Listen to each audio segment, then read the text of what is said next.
kind of gives us a quick structure. Yeah. Dan, the Game Awards just happened. Just watched them, and we tried to film a podcast 3 times, but different things kept going wrong. This time, nothing's gone wrong. That's recording. That's recording. We're recording. We're good. So we'll start off before the awards happen. Pre-show. They did half the show before it even started. The countdown timer was still on like 3 minutes, and we'd had 2 awards announced. Yeah. So the first 2 awards of the night were Fighting Game, won by the only viable winner in Mortal Kombat. Everybody called it. No offense to the game developers of the other games. Yeah, but it was just... Yeah, we all called it. Family Game was done pre-show as well, given to Mario Maker. Fair call? Yeah, fair call. I tried to be different, but yeah, it was pretty obvious. It's that thing of where do you put Mario Maker, because it's unlike any other game. Yeah. Family Game makes sense. It's easily the best game. Took home the bacon. And then the show started, and the first award that was given was to Best Multiplayer. Now, everybody probably expecting this to be Call of Duty, for it to be Halo, for it to be something of that nature. Splatoon. Yeah. Shocked out of the gates. Good on it. We would never have picked it, because we're not the players of the game, but people that play Splatoon. Not the people that are target market, really. People that play Nintendo probably just switch this off this video. Yeah. But no, good on it. I heard good things about it. So we thought it might be Rocket League. That's what we mainly. If we were given a consensus to what we picked in our predictions podcast last week. But I'm not angry about it. No, neither am I. Nice to see something different, winning things. Our mate Shaq Fu. Yeah, Shaq came out. Oh god, that was funny. The way the crowd reacted. It was like he's some kind of god, like sent by like angels, and it's like it's just Shaq. Why is Shaq on stage? What's he here for? He's here for Shaq Fu. It's been remade. What is it? A legend. A legend reborn. Legend reborn. Yeah. Nah. A needless remake, crowdfunded as well. Yeah.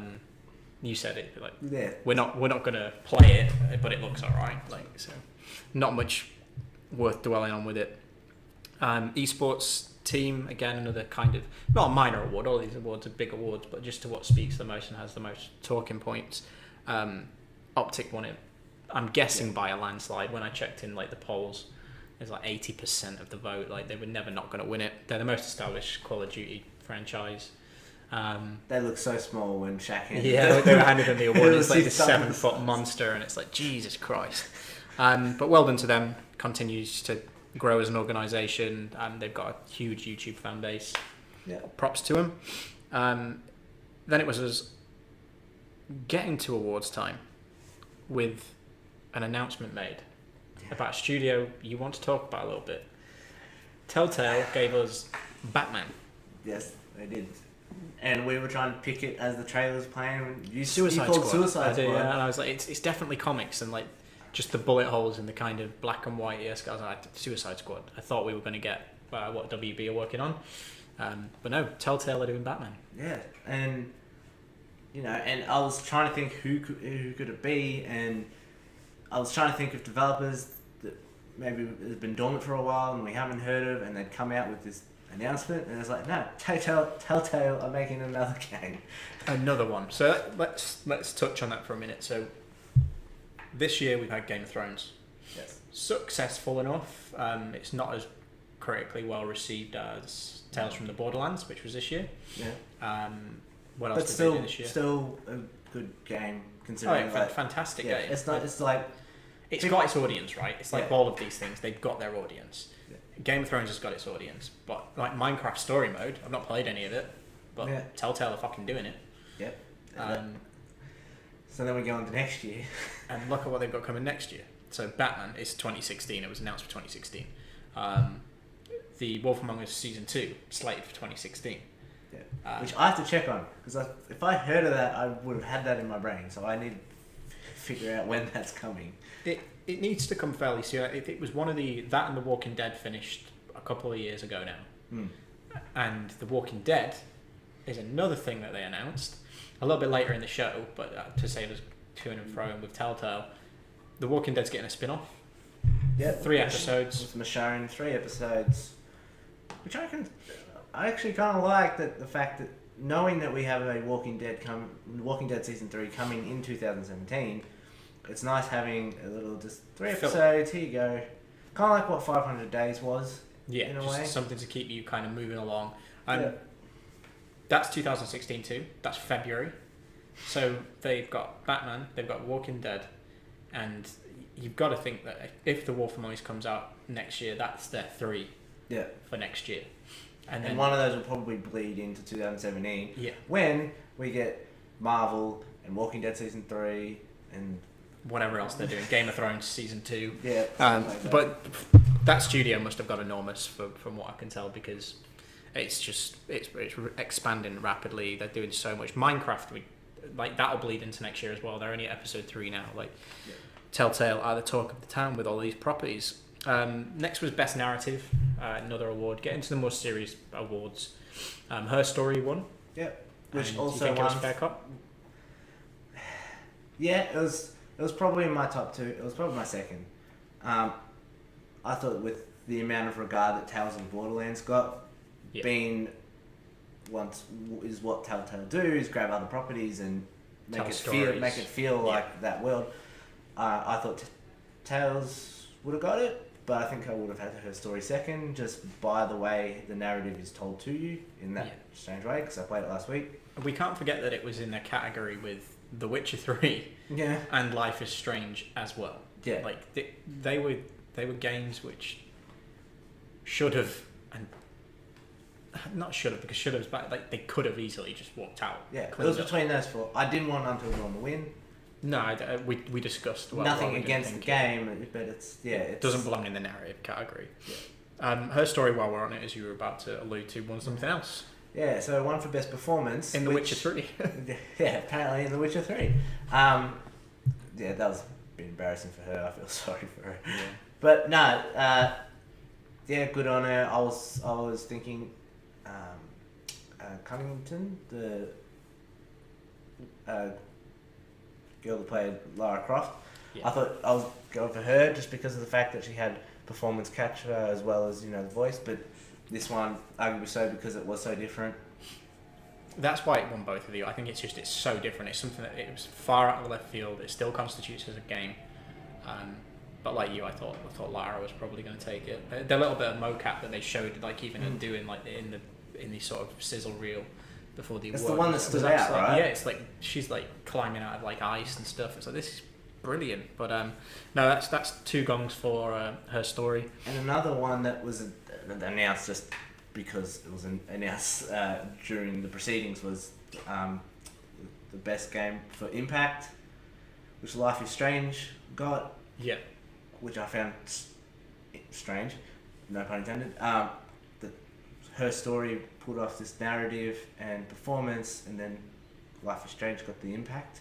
Yeah, we were talking about this when it was happening. Life is Strange needed to win one of those because the performance was fantastic, the storytelling was fantastic, and the way that it's impacted not just the players, but you can now tell stories that people wouldn't ever think about telling. The indie scene at the minute is making waves because it's not just a shooter, it's not just an action blockbuster, it's not a sports franchise, they're telling real stories. And a game like that deals with suicide, that deals with depression, that deals with drug addiction, what else is doing this? So thoroughly deserved games for Impact. And personally, storytelling I think it should have taken as well, but I'm taking nothing away from the actual winners. The whole show was a big indie show. So. Yeah, everything was focused around the different winners. And the next award was for Trending Gamer. This was a community choice award, and Greg Miller won it.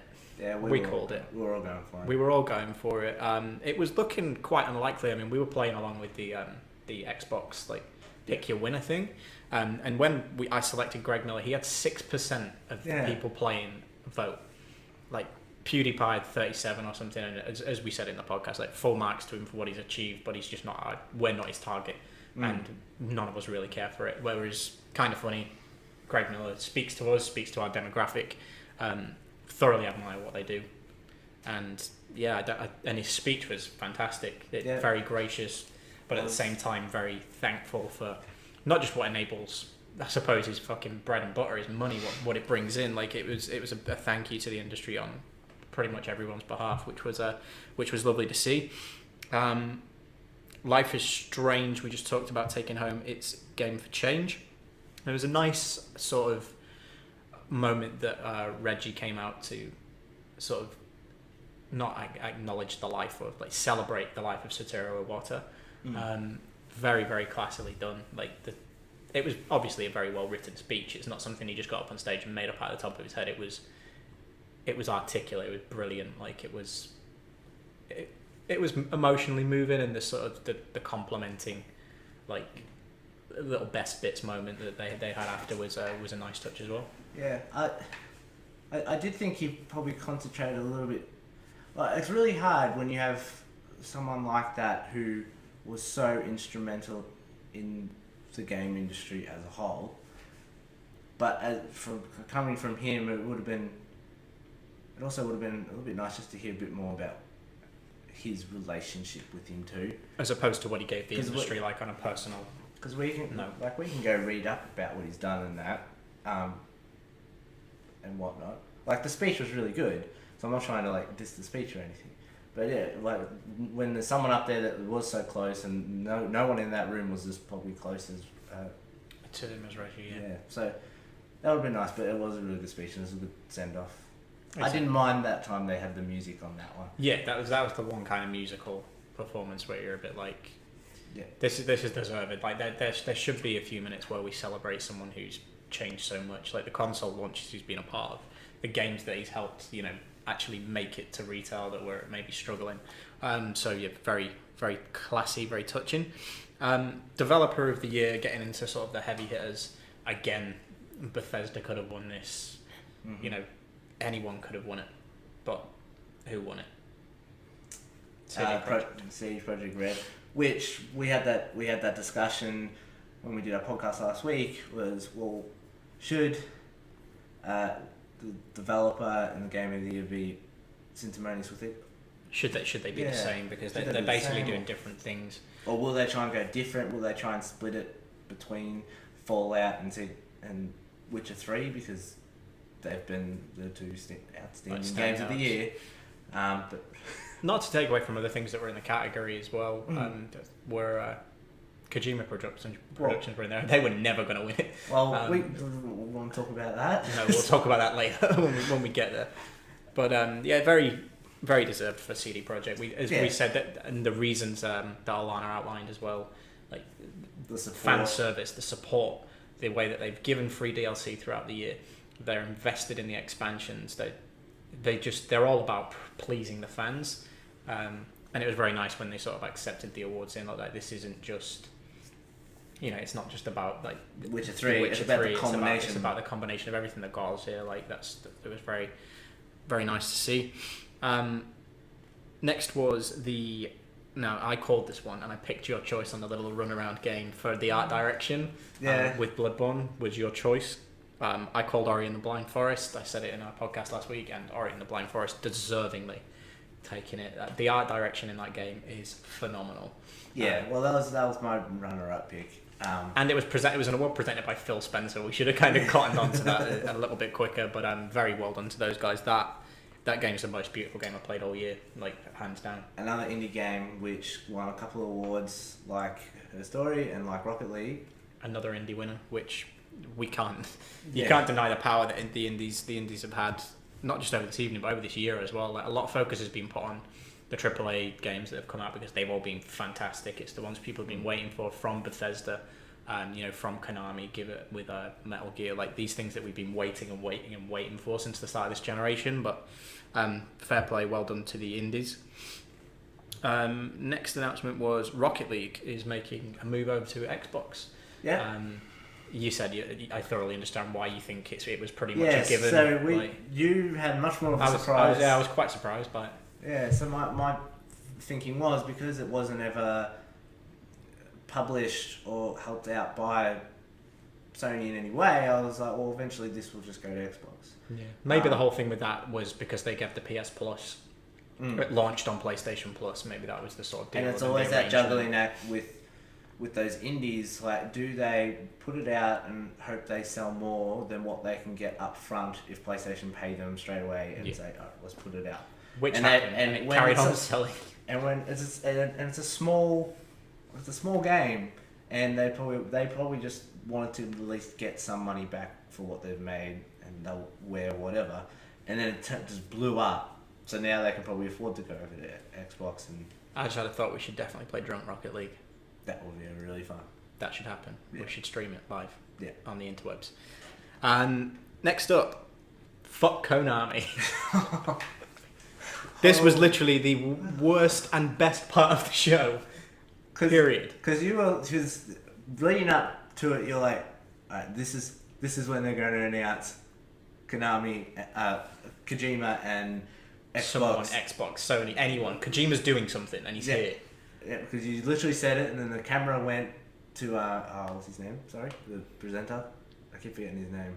Jeff Keighley. And he called them the fuck out. It is like he should be able to be here with his peers and celebrate. He planned to be here. Yeah, it's like. But he got a phone call from his lawyer. Yeah, and I just that was huge. And the fact that... And you were on Twitter at the time, and Twitter blew the fuck up. Yeah, fuck Konami, the hashtag. It's probably still going now. Go join in. Tell them they're a bunch of cunts. This is an absolute travesty. Like, the man put years of his life into creating a game that's been critically well received. I think the only reason it didn't win more stuff tonight is because everybody hates Konami at the minute. And with good reason. Like, he's obviously leaving the company, and they've placed a you can't go and accept an award for your game on behalf of our business. This was just after they accepted the award for Best Action Adventure Game, and Keith Sutherland had to go up and accept it, and then that's when they made the announcement, and then they played a really sad song from the Metal Gear Solid soundtrack right after it. So it's like, this Kojima... It just doesn't make sense. Well, we said, didn't we, when obviously, as you said, this happened all after they'd gone up to accept the Action Adventure Award, which thoroughly deserved win. Again, could have been won by anything. Tomb Raider was in there. Because people are wondering why isn't he going? Why isn't Kojima there? And it's been collected by Kiefer Sutherland, and then we're like, is this all a coy? Are they keeping like Kojima as a surprise for like the end of the evening? And I think a lot of people must have been thinking that for it to pan straight to Jeff Keighley and him to go, Kojima isn't here. Like, he wanted to be here, but some dudes turned up and went, we're lawyers from Konami, you can't do that. And it's disgusting. And the sooner that company just ceased to exist in video games, the better, because they've tarnished what was probably a very good reputation. Like, they always make great games. Like, well, the studios inside Konami make great games, but fair enough. Shots fired. Yeah. And I think Kojima's got all of the support now of literally everyone in the video game industry. And I was saying to you that I think his contract ends on like December 12th or something. That was the rumor. It was like December 12th, so let's wait a week or so and see what happens. There's going to be some... I think that'll dominate the game. Unless it stops like tomorrow and then he rocks up at PSX. That would be... But he's in Tokyo at the moment, they said. So he's in Tokyo. We'll see what happens. He's just he's a mystery at the minute, and we'll see what goes down with that. Props to Danny O'Dwyer's tweet about it as well. That was absolutely fantastic. Her Story won its second award, which we've already spoke about. Telltale announced their next game, which we've already spoke about, which leaves us with the final award of the evening. Game of the Year. Now, this, as we all sat and said, this could go one of two ways. It was pretty much Fallout or Witcher. Now, rewind right back to the beginning of the show because of the sales that were happening and the prompts that kept coming up on the Xbox store. The Witcher everywhere right now, still now, until, was it at the end of today? 50% off on every single platform. Now, they announced this before the awards start. If you want to buy The Witcher, it's one of the nominations for Game of the Year, you can get it 50% off everywhere. Steam, PlayStation, Xbox, wherever you want to get it, 50% off. That probably indicates that's going to win Game of the Year, right? See, I don't think so, because they also, throughout the year, it's kind of like what the Oscars do, where they throughout the night will present like this game is also nominated for Game of the Year, and then throughout they show each game at some point. Yeah. And I think Witcher was just first off the bat, and knowing how successful it was going to, like they knew Witcher was nominated in 80% of the categories. categories. It was open for everything, wasn't it? So I think that was just their sure bet of people are going to want to buy this game after, so we'll put it up now and give them time through the stream and also throughout the rest of the night to be able to go buy it. I think you're reading into it a little bit too much. Probably am, but it was a bit. I did sit there though when that happened. I went, Witcher 3 is Game of the Year then, and surprise, Witcher 3 is Game of the Year. Yeah, but it's not like it was like Bloodborne was the first one, and then it came up with the win. Like it's not undeserved whatsoever. Like The Witcher thoroughly deserves that. It was always going to be that Fallout. What surprises me is that Bethesda took nothing home. Yeah, like, at all. Or Tomb Raider. Took nothing, which, although like we were talking about earlier today, its sales figures are poor, but it's still being critically well received. Yeah. But all in all, it was pretty stock standard. Like I don't think there wasn't anything that was like wow. Yeah. The biggest wow was the Batman announcement. Yeah. There was nothing else that really got us moving. When Greg won Trending Gamer, because let's be fair, we were expecting PewDiePie or Total Biscuit to win that and just got clean through because of the amount of viewers they've got, the amount of sort of investment they've got from people. Like it far outweighs Greg's, but well done to him. Well done to iJustine as well for putting up with a series of weird dudes in her little green room, which was creeping us out. So I can only imagine how she felt. But yes, pretty standard show. No huge surprises. We enjoyed it though. It only happens once a year. There was those few pops that made it worth it. Yeah, and like the nominations, they worked all the nominations out well, and it sucks a little bit for Fallout. Well, it doesn't because they're still Bethesda are doing a $1 million prize lottery. Yeah, for Elder Scrolls. They didn't win anything, but they're giving $1 million away. It's like, just go play the game now for however long and go fill out a form and you can win $1 million. That gets you in the lottery. Go play Elder Scrolls Online now. Fill in a form. Best role-playing game? No. I didn't hear that. We might have to look up who won that. I'm assuming it's Witcher. It might have just been a little kind of thing. If Fallout won it, then we retract the fact that we're saying Fallout didn't win anything. But it must have just been a scrolly bar at the bottom, kind of. When they were trying to show us quick win. Yeah, when they were trying to show us. Get us to buy Rainbow Six Siege. Yeah, because I also think, and everyone will probably know this when they watch this video, but I think when after the Metal Gear part came up, I think Metal Gear won for best soundtrack. But they had here's the deal for the next one, so you can read it because things kept popping up over it. Things were popping up. So I think Metal Gear also won the soundtrack, which is really interesting because I didn't think it was going to win the soundtrack. No, because that's something that I felt Fallout could have won as well. Like, soundtrack's fucking brilliant. I've had the songs rattling around my head for like 3 weeks, but we'll check on those things and update when we talk with everybody else who sadly couldn't be here with us this afternoon. So, they have jobs to go to. They have life to live. We're not so fortunate. We can just bomb around. So we'll be back to talk with those guys about what they thought when they've caught up. We'll probably do some weird live streams of some kind over the next couple of days while you're here from Melbourne. It's really sunny outside. We should probably go investigate the outdoors for a little bit as well, because that happens. Who's this guy? That happens never. But thanks for tuning in, guys, and we will see you very soon.